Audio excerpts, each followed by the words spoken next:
जय श्री राम दोस्तों, हमारे चैनल मिस वैष्णव पर आपका हार्दिक स्वागत है। आज हम षटतिला एकादशी व्रत की कथा सुनेंगे। तो सभी देवताओं को प्रणाम कर मैं षटतिला एकादशी व्रत की कथा आरंभ करती हूँ। प्रेम से बोलिए विष्णु भगवान की जय, एकादशी मैया की जय।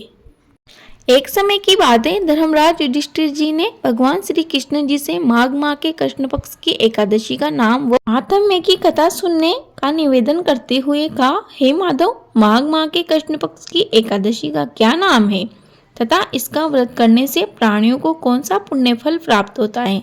साथ ही आप मुझे इसके महात्म्य की कथा सुनाने की कृपा करें।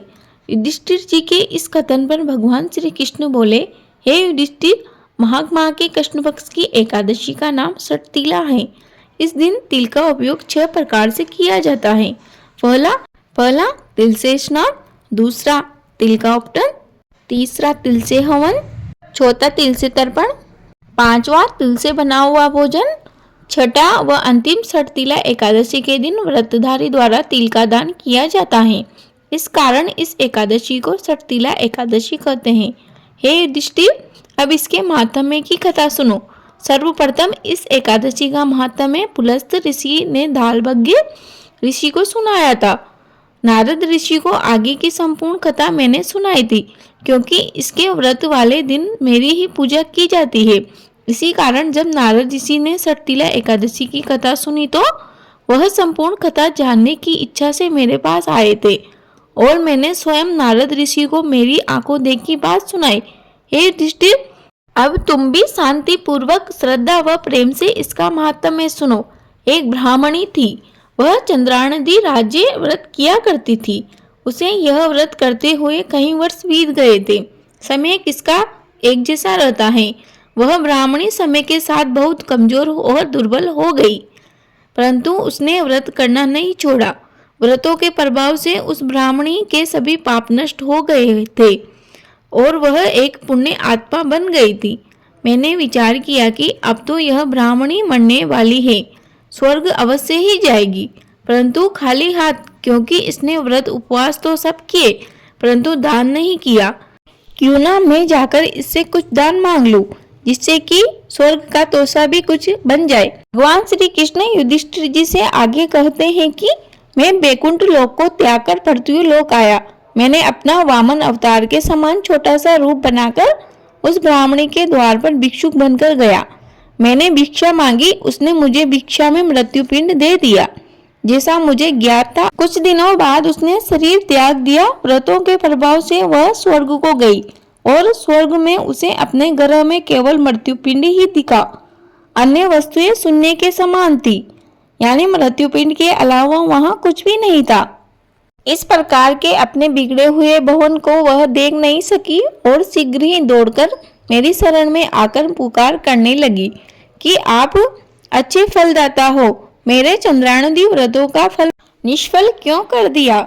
उस ब्राह्मणी के इस प्रश्न पर मैंने उत्तर देते हुए कहा कि जो व्रत आपने किए हैं, पापों को भस्म कर वह स्वर्ग में तो ले आए, और जो आपने हाथ में दान दिया था वही आपको यहाँ मिल रहा है।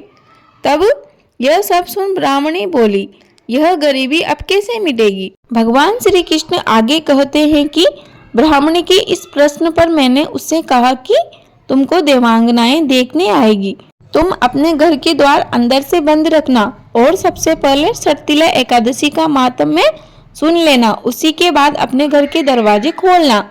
यह सुनकर वह ब्राह्मणी अपने भवन में गई और तुरंत द्वार बंद कर लिए। देव कन्याएं दर्शन करने आई और बोली, द्वार खोलो और अपना मुख दिखाओ।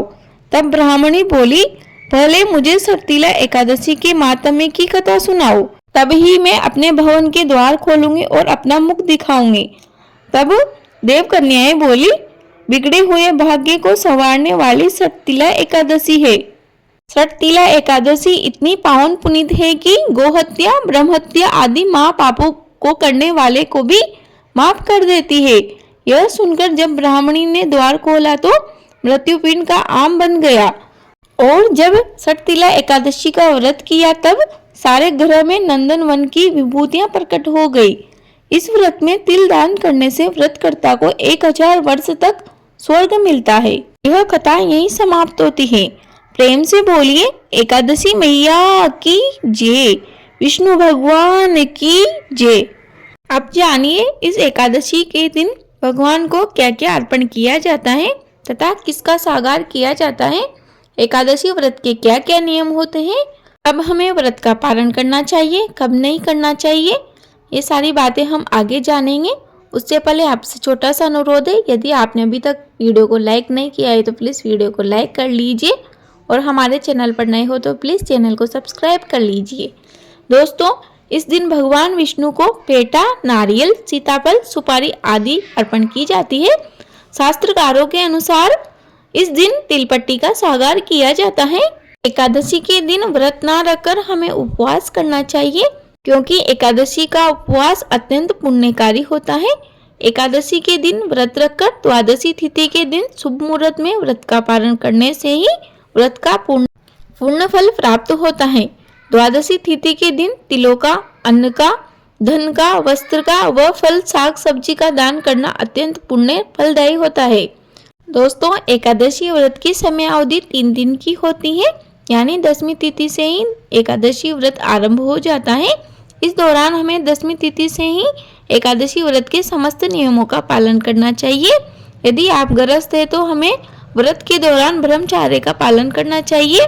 झूठ, छल, कपट, चुगली, ईर्ष्या, घृणा, लड़ाई झगड़े आदि से दूर रहना चाहिए। इस व्रत के दौरान चावल, लहसुन, प्याज आदि का बिल्कुल भी प्रयोग ना करें। एकादशी के दिन किसी भी प्रकार के टूथपेस्ट से हमें ब्रश नहीं करना चाहिए। यदि आप करना ही चाहते हो तो नीम की दातुन से कर सकते हो, क्योंकि हर टूथपेस्ट में नमक होता है और नमक से एकादशी का व्रत खंडित हो जाता है। एकादशी के दिन घर में किसी भी प्रकार का तामसिक भोजन ना बनाएं। द्वादशी तिथि के दिन पारण करने से पहले अपने सामर्थ्य अनुसार दान अवश्य करें। सटतिला एकादशी के दिन तिल के दान का विशेष महत्व है। दोस्तों, द्वादशी तिथि के दिन यदि आपके कोई अन्य व्रत आ जाता है तो फिर आप जल व तुलसी दल से अपने एकादशी व्रत का पारण कर ही अन्य व्रत शुरू करें।